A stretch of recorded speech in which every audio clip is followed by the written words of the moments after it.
Welcome back, ladies, gentlemen, friends, followers. I'm your host, AJ, from Atmosphere Tactics and Gear. Today's video is going to be about conceal and carry.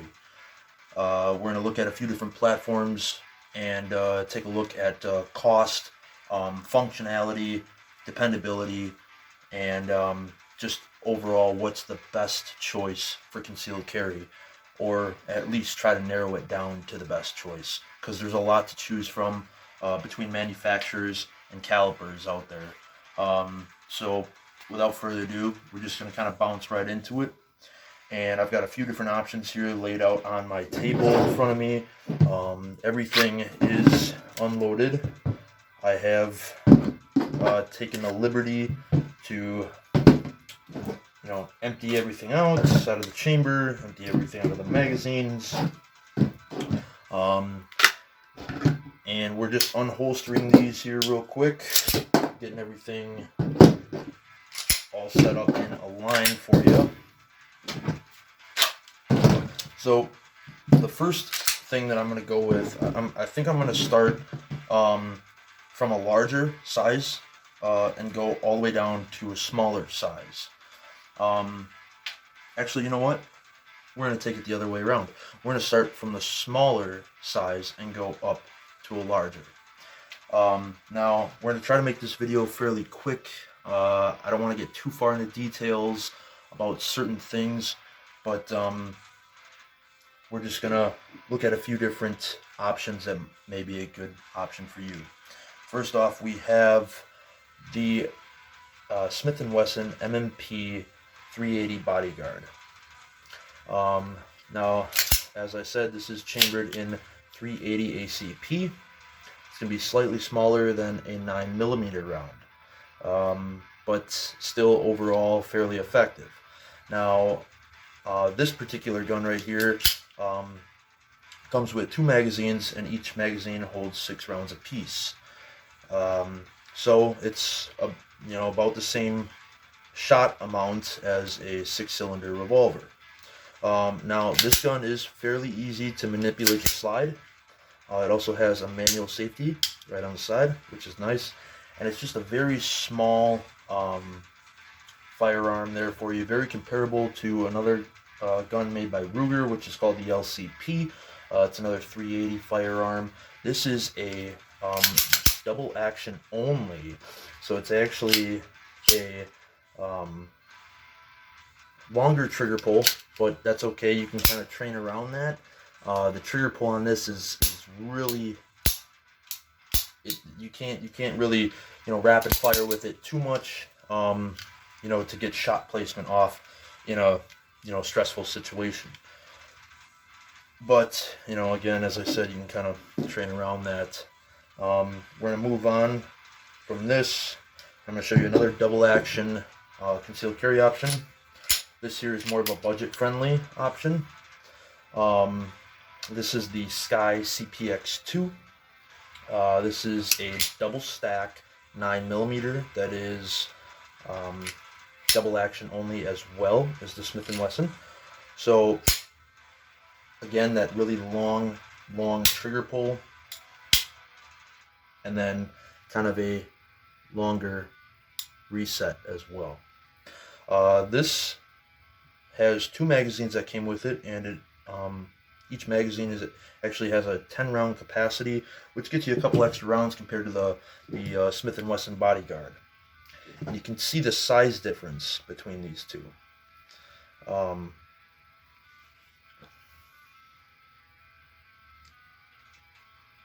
So keep that in mind.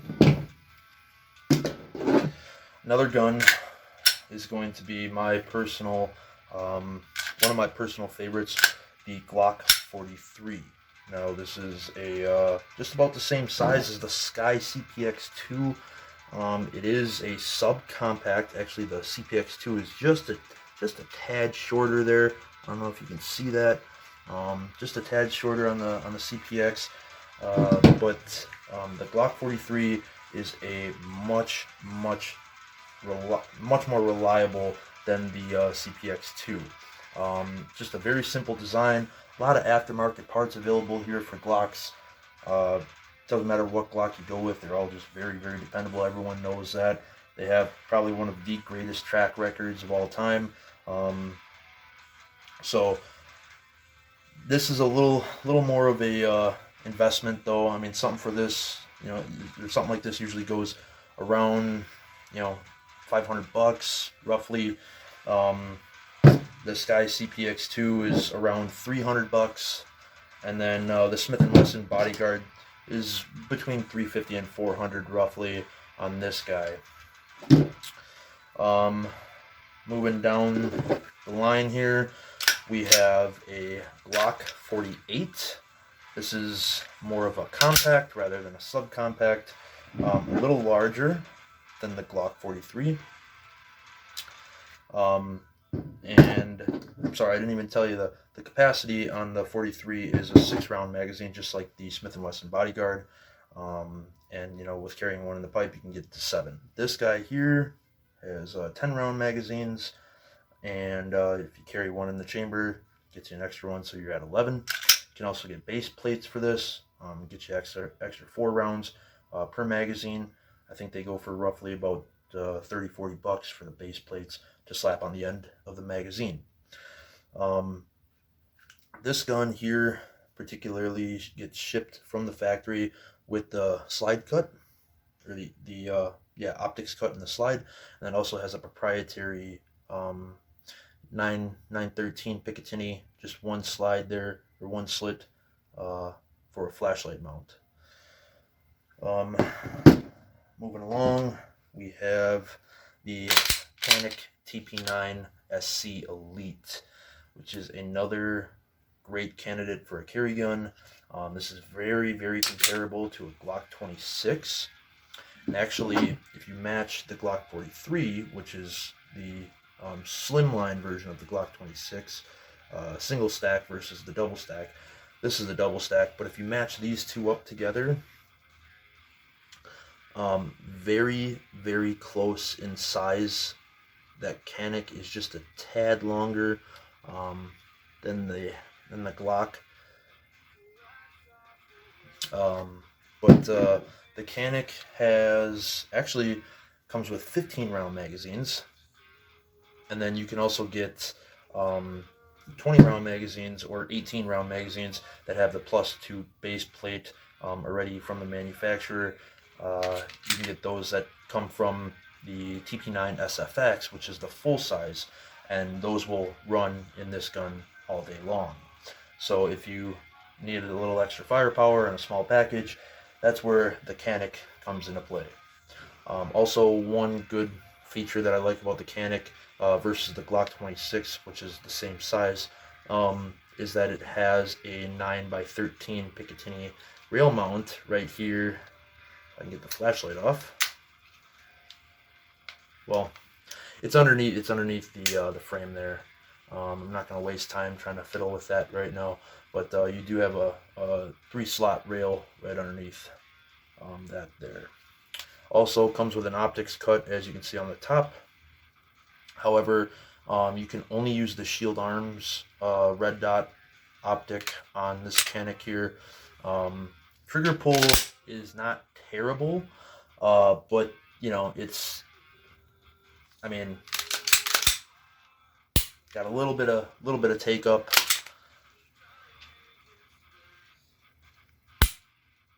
So as you can see, into the reset here, my left finger out of the way. Not a bad reset, but that initial take up, then you hit the wall, and then a little bit of rollback, and then the brake. So not the greatest trigger in the world, but this guy right here goes for roughly about $500 in the same market as the Glock, somewhere between the $550 realm, but good option there. Now, if you want to go a little old school and you want simplicity, I don't know too many people who still carry revolvers, but a snub nose 38 was on the table here, just for those who may have difficulty, operating the slide, or, just want a little more certainty because there's less malfunction to have with a revolver. Um, that's also, a good option if you want a little more certainty, um, less moving parts, more simplicity as well. But I personally would never carry a revolver, at least not on my person. It wouldn't be a bad option for like a backup in a vehicle or something like that. If you want to throw it in the glove box, just to have something on backup there for you. But or like I said, if you're an older person and can't really operate a slide on a semi-automatic, then you can always resort to this revolver. This is a Rock Island 38. This guy right here in particular goes for about 275, 300 roughly, and very, very reliable, very classic looking. It's got a good feel to it. I have no complaints. I just would never personally carry it on my person, but hey, more power to you if that's what you want. Now that we're kind of past the compacts and subcompacts, I want to talk to you about more of a full size option. And please forgive me, I'm in the process of changing out this optics plate right now, so it's just kind of wiggling around doing its own thing. But this is a Stoeger STR9, the Glock clone actually, and this is pretty much the size of what would be like a 19X or Glock 19X or maybe a Glock 45. They have that chambered in 9mm as well. This Stoeger STR9 is a 9mm. It comes with all the extras though. It's got the mag well on the bottom there. It's got the no interchangeable back straps on this one, but it does have very, very aggressive grip texturing. Got a decent undercut under the trigger guard there. I don't know if you can see that. Got the front and rear slide serrations on this one. The suppressor height sights. Got a threaded barrel here as well on this guy. And then, as I said before, the optics cut, which I'm currently changing the plate out on that one, so it's just lifted the screws off of it. But yeah, anyways. And we do have the full 913 Picatinny rail on the bottom. And then, of course, we do have a pretty decent trigger in this thing here. There's just little to no take up. I mean, that's your wall right there. And then a break. And then we do the reset. Switch fingers again. Short reset. So, I mean, this guy, let's just break one more time. I mean, that's a pretty good trigger if you ask me. Personally, I would not want to carry something this large. But one of the benefits to carrying something larger versus smaller is you're going to be able to mitigate your recoil and control your recoil and your muzzle flip a lot more because there's just more there. There's more to hold on to. It's a longer barrel. It's just not going to be as snappy. Plus, this guy, I believe you can get 20 round magazines for it, but standard, it does come with 15 round magazines, which I believe for a full size like this, at least for the full size grip, is a little on the slim side. Normally something like this would have 17 or 18 rounds in the magazine, but this gun in particular is 15 round magazines all day long across the board. Like I said, you can get the 20 round magazines for it as well, but yeah, I mean, basically ammo capacity would be another really big reason you'd want to carry something a little larger. That's why me personally, I like carrying something roughly in the middle, either with a compact or slightly closer to a subcompact. But this right here is is a compact, very slim line. It's actually very close in size, in lengthwise with this Stoeger STR9. If you look at both of them, I mean, they're very, very similar in length. I mean, the Stoeger's a little longer, obviously, because it's got that threaded barrel on it, but the slides are pretty close. The frame, though, is obviously a little longer on the Stoeger versus the Glock. But personally, that's why I would recommend going with that perfect balance. This isn't too small, but yet it's not too big. You want to be able to conceal something comfortably when you're in public. You don't want to walk around and have people see that you have a gun on you. You don't want that type of attention. If you're at the range, or you have a reason to carry outside the waistband, like let's say you're in law enforcement, or let's say you're military. That's a completely different story. You can carry outside the waistband for duty or whatever. But if you're just a civilian who has a concealed carry permit, you want to use the element of surprise. You don't want people to target you and say, "Hey, that guy's got a gun." If that's the reason that you want to carry, don't carry at all. Don't be that guy. Don't be don't try to be cool. Don't try to be a hard ass. None of that stuff. It's going to be way more to your advantage to be able to conceal your firearm properly, and not display it. So, like right now, I'm wearing kind of a baggier shirt. I can easily conceal this Glock 43, no problem. You can't even see it printing on me at all. Now, I actually never tried if this will work in there. Actually, it will. That's pretty cool. But my Glock 43 conceals even better. It's less weight as well. Way less weight than having, all this with the flashlight, the red dot, and bigger magazine, and just a bigger gun overall. Less weight. So, and that comes out on the fly. I'm able to present it.